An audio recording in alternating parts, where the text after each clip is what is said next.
வணக்கம்.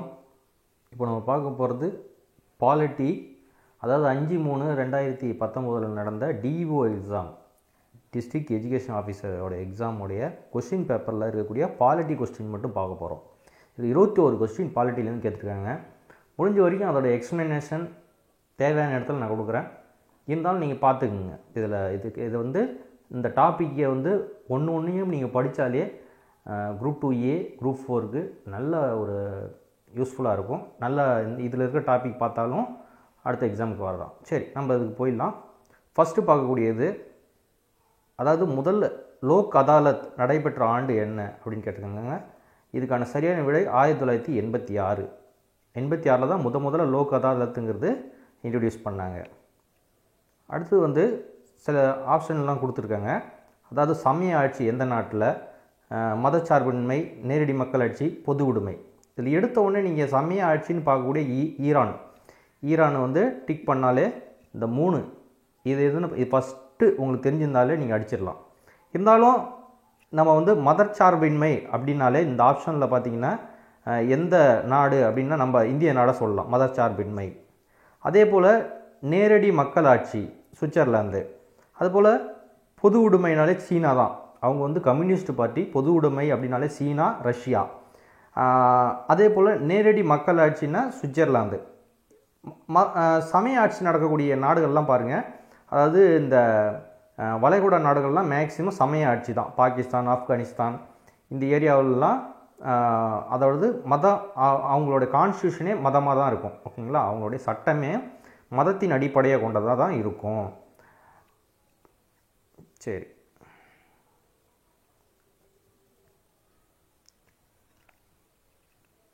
அடுத்தது பார்க்கக்கூடியது சிக்கிம். அதாவது இந்திய ஒன்றியத்தின் சிக்கிம் ஒரு முழு மாநிலமாக இணைந்த அரசியலமைப்பு சட்ட திருத்தம் எது அப்படின்னு கேட்டிருக்காங்க. முழு மாநிலமாக, அதாவது 36வது சட்ட திருத்தம்னு சொல்லுவாங்க. திருத்த சட்டம் 1975. இதுக்கு முன்னாடி 74 ஒரு அமெண்ட்மெண்ட் வந்திருக்கும். அதையும் ஞாபகம் வச்சிங்க. 35 நல்லா சொல்கிறேன், இதில் எழுத முடியல. 35 அது என்ன சொல்லுவாங்கன்னா, அது ஒரு சிக்கிம்ங்கிறது சுதந்திரம் பெற்றவுடனே அது தனியாக இருக்கும். அதை வந்து இந்திய யூனியனில் ஒரு யூனியன் டெரிட்டரியாக தனியாக நம்ம கூட இணைப்பாங்க. அதாவது அவங்க இருக்கக்கூடிய ஒரு சின்ன ராஜா இருப்பார், அவர் கூட அக்ரிமெண்ட் போட்டு இந்தியாவோட இணைப்பாங்க. அதாவது 1974 காலகட்டத்தில் அதுக்கு ஒரு சட்டத்திருத்தம் பண்ணியிருப்பாங்க. அது 35. அதுக்கப்புறம் அதை வந்து ஸ்டேட்டாக அங்கீகரிப்பாங்க. அதாவது நம்ம மாநிலமாக, இந்தியாவுடைய ஒரு மாநிலமாக அங்கீகரிப்பாங்க. அதுதான் 36வது சட்ட திருத்தம். இந்த 35, 36 இது ரெண்டும் முக்கியம். எந்த எக்ஸாமில் வேணாலும் கேட்கலாம். சரி, அதே போல் எந்தெந்த ஸ்டேட்டு எந்தெந்த இதில் உருவாச்சு, அதாவது 1952க்கு அப்புறம் பார்த்திங்கன்னா ஒவ்வொரு ஸ்டேட்டாக பிரிய ஆரம்பிச்சது. ஆந்திரா தனியாக பிரிய ஆரம்பிச்சது. மகாராஷ்டிராவை 2ஆக பிரித்து குஜராத்து, மகாராஷ்டிரான்னு 2ஆக பிரித்தாங்க. அதே போல் பஞ்சாபை பிரித்து ஹிமாச்சல பிரதேசம், அது மட்டும் இல்லாமல் ஹரியானா, இது போல் 3 வகையாக பிரித்தாங்க. அப்புறம் எந்தெந்த மாநிலம் எந்தெந்த ஆண்டு, நாகாலாந்து எப்படி பிரிஞ்சுது, ஒவ்வொரு மாநிலத்தோட வரலாறு எப்படி பிரிஞ்சுது, கடைசியாக எந்த மாநிலம் பிரித்து எடுத்தாங்க, அதுபோல் தெலுங்கானா கடைசியாக வந்தது. அதுபோல் அந்த மாநிலத்தோட வரலாறு ரொம்ப ரொம்ப முக்கியம். இந்தியன் பாலிட்டியை பொறுத்த வரைக்கும் இது ரொம்ப முக்கியம். சரிங்களா? அடுத்தது அலுவல் மொழி சட்டம் பாராளுமன்றத்தில் எந்த ஆண்டு இயற்றப்பட்டதுன்னு கேட்டிருக்காங்க. ஆப்ஷன்லாம் கொடுத்துட்டாங்க. நான் ஆப்ஷன் டைரெக்டாக சொல்லிடுறேன். 1963. இந்த 1963 தான் முதல்ல ஒரே தடவை தான் இது சட்டம் திருத்தம் கொண்டு வந்தாங்க. என்ன காரணம்னா, நம்ம சட்டம் இயற்றக்குள்ளே என்ன சொன்னாங்க, ஹிந்தி வந்து 10 ஆண்டுகளுக்கு அப்புறம், அதாவது 10 ஆண்டுகளுக்கு அப்புறம் இந்தியை வந்து இந்திய மொழியாக ஏற்றுக்கிட்டு இங்கிலீஷை வந்து இணைப்பு மொழியாக கூட இல்லை, ஹிந்தி தான் இந்தியாவோட மொழி அப்படின்னு சொல்லி வேணுமா வேணாமா அப்படின்னு வந்து ஒரு 10 வருஷத்துக்கு அப்புறம் பரிசீலிப்போம் அப்படின்னு சொன்னாங்க 1963. அந்த 1957 காலகட்டத்திலேயே வந்து இந்திய எதிர்ப்பு போராட்டங்கள் தமிழ்நாடு தான் ரொம்ப அதில் ஃபஸ்ட்டு நடந்ததுனால இது என்ன சொல்லிட்டாங்க, சென்ட்ரல் கவர்மெண்ட் என்ன சொல்லிட்டாங்க, நம்ம இங்கிலீஷை இணைப்பு மொழியாக வச்சுக்கிட்டு, அதாவது இணைப்பு மொழியாக ஆங்கிலத்தை வச்சுக்கிட்டு நம்ம வந்து ஹிந்தியும் இது பண்ணிப்போம். அதே நேரத்தில் எல்லா அலுவல் மொழியும் அதாவது ஆங்கிலத்தில் தான் இருக்கும் அப்படின்னு சொல்லிட்டாங்க. அதனால் எந்த பிரச்சனையும் இல்லாமல் போயிடுச்சு. அதுக்கப்புறம் லாங்குவேஜ் ஆக்ட் எதுவுமே பண்ணலை. இதை மட்டும் தெரிஞ்சுக்கிங்க. 1963 தான் ஒரே தடவை லாங்குவேஜ் ஆக்ட் பண்ணாங்க. அதுக்கப்புறம் அமெண்ட்மெண்ட்டோ எதுவுமே பண்ணலை, சட்ட திருத்தங்களே பண்ணலை. அடுத்தது இந்திய அரசியலமைப்பு சாசனத்தில் அடிப்படை கூறுகள் எனும் கோட்பாடு எந்த வழக்கின் தீர்ப்பில் உருவாக்கப்பட்டது? அதாவது பேசிக் ஃபியூச்சர்ஸ் அப்படின்னு சொல்லக்கூடிய பேசிக் ஃபியூச்சரை வந்து ஃபஸ்ட்டு ஒரு கேஸ் நடக்கும் 1960. அது வந்து பெருபாரி கேஸ். அதாவது பாகிஸ்தான் இந்திய எல்லையில் இருக்கக்கூடிய ஒரு பகுதி, சின்ன பகுதி.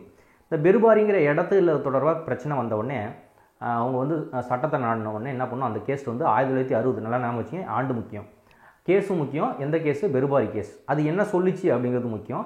பெருபாரி கேஸ் என்ன சொல்லணும்னா ஃபஸ்ட்டு, அதாவது நம்மளுடைய பிரியாம்பல் முகவுரைன்னு இருக்குல்ல, அந்த அதாவது நாங்கள் இந்தியராகிய நாங்கள் சகோதரத்துவம், மதச்சார்பின்மை அப்படின்னு சொல்லி நிறையா வருது இல்லை, அதில் இருக்கக்கூடிய இதெல்லாம் எதுவுமே திருத்த முடியாது அப்படின்னு சொல்லிவிடுவாங்க 1960. நல்லா வந்து பெருபாரி கேஸில் என்ன சொல்லிவிடுவாங்க, திருத்த முடியாதுன்னு சொல்லிவிடுவாங்க. ஏன்னா பிரியாம்பல் அது முகவுரை, அதை திருத்த முடியாது, ஏன்னா அது வந்து அந்த காலத்தில் இது பண்ணது, அவங்க எப்படி இது பண்ணாங்களோ அதே போல் இருக்கட்டும் அப்படின்னு சொல்லிவிடுவாங்க. அதுக்கப்புறம் இந்த கேஸ் நடக்கும், கேசவானந்த பாரதி கேஸ்.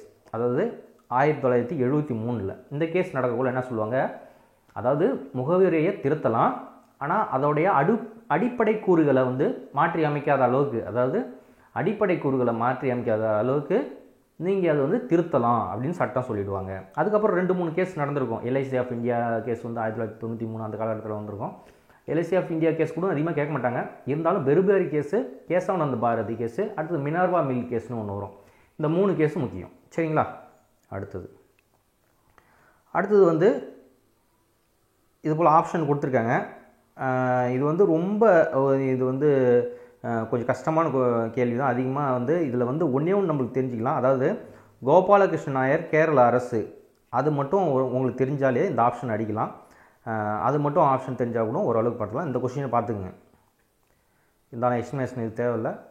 99 கொஸ்டின் பாருங்கள். இது வந்து கரண்ட் அஃபேர்ஸ் சார்ந்த ஒரு பாலிட்டி கொஸ்டின். அதாவது அரசியல் கட்சிகளால் பதவி நீக்கம் செய்வதற்கு இம்பீச்மெண்ட் ப்ராசஸ் செய்வதற்கு தற்போது பரிந்துரைக்கப்பட்ட உச்சநீதிமன்ற நீதிபதி யார் அப்படின்னு கேட்குறாங்க. இது சரியான விடை வந்து ஜஸ்டிஸ் தீபக் மிஸ்ரா. ஆனால் வந்து இவர் வந்து பரிந்துரைச்சாங்களோ வந்து இவர் வந்து அதுபோல் பதவி நீக்கம்லாம் செய்யலை. இது வரைக்கும் ஒரு ஜட்ஜை இது போல் பதவி நீக்கம் செஞ்சுருக்காங்களா எங்கேயாவது பாராளுமன்றத்தில் அப்படின்னா அதெல்லாம் கிடையாது, இது வரைக்கும் கிடையாது. முதல்ல ஒரு ராமசாமிங்கிற ஒருத்தர் 1993 காலகட்டத்தில், அதாவது 90 காலகட்டத்தில் வச்சுங்க, அந்த இயர் வந்து கரெக்டாக தெரியல, அந்த இதில் வந்து அவர் இம்பீச்மெண்ட் பண்ணுறதுக்காக கொண்டு வந்தாங்க. ஆனால் அது வந்து இது பண்ணல, அவங்க காங்கிரஸ் கவர்மெண்ட்டு அதை வந்து ரிஜெக்ட் பண்ணிட்டாங்க. ஓகேங்களா? அது கொண்டு வரவே இல்லை, ஓட்டெடுப்புக்கே போகல. அடுத்த கொஸ்டின் பாருங்கள். அதாவது 136வது கொஸ்டின் நினைக்கிறேன். ஓகே, இந்த கொஸ்டின் பாருங்கள். அதாவது கீழ்கண்ட எது சரியாக பொருந்தவில்லைன்னு கேட்டிருக்காங்க. அரசியல் நிர்ணய சபை முதல் கூட்டம் கரெக்டு. ஏன்னா டிசம்பர் 9 முதல் கூட்டம் நடந்தது 1946.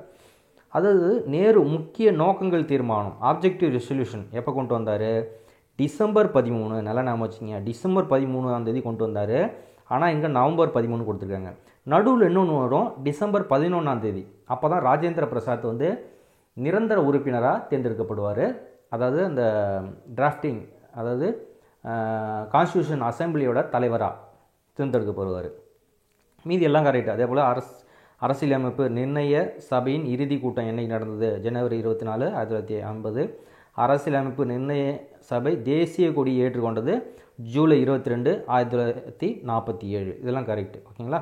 இது டிசம்பர் 13, அதுதான் நவம்பர் 13ன்னு தப்பாக கொடுத்துருக்காங்க. அதனால தான் தப்பான கொஸ்டின் அது.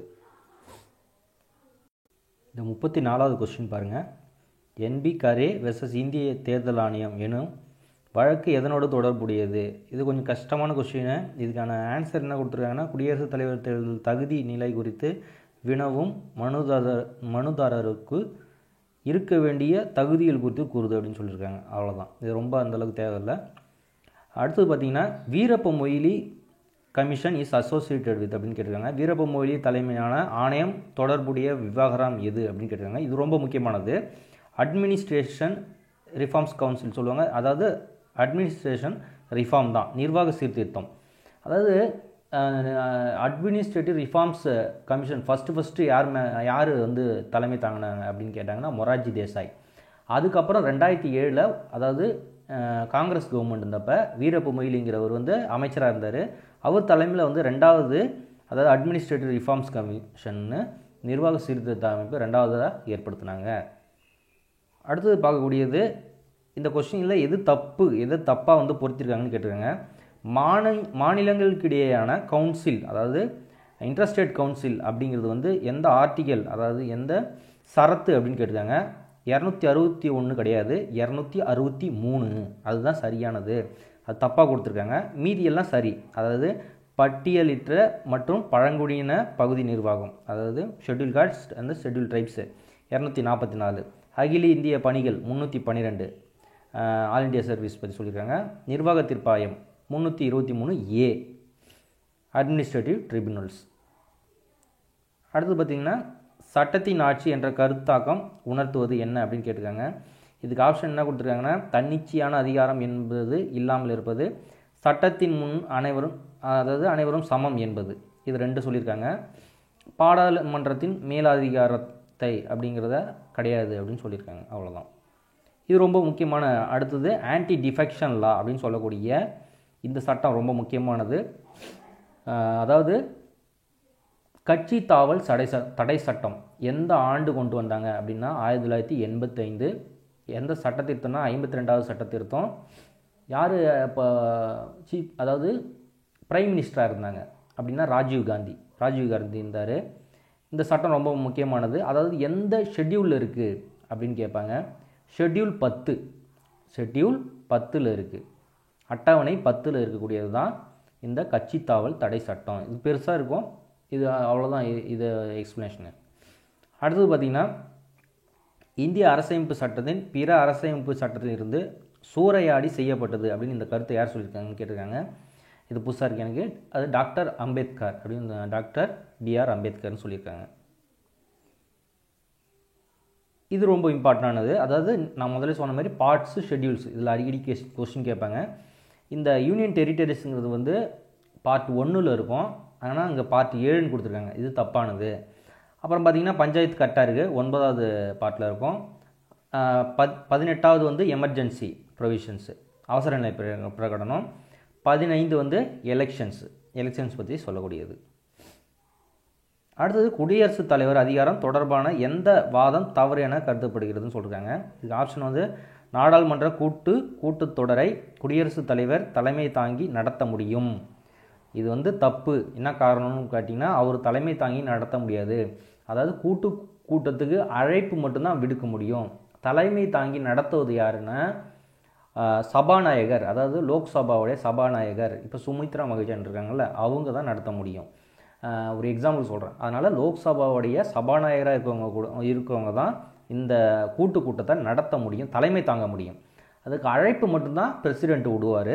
அதே போல் குடியரசுத் தலைவர் 2 அவையிலும் உரை நிகழ்த்த முடியும். இது கரெக்டு. குடியரசுத் தலைவர் நாடாளுமன்றத்தில் 2 அவைகளும் செய்திகளை அனுப்ப முடியும். கரெக்டு, அனுப்ப முடியும். மாநிலங்களவையை கூட்டவும் நடத்தவும் ஒத்தி வைக்கவும் குடியரசுத் தலைவரால் முடியும். நிச்சயமாக முடியும். அவ்வளோதான் இதை பற்றினது.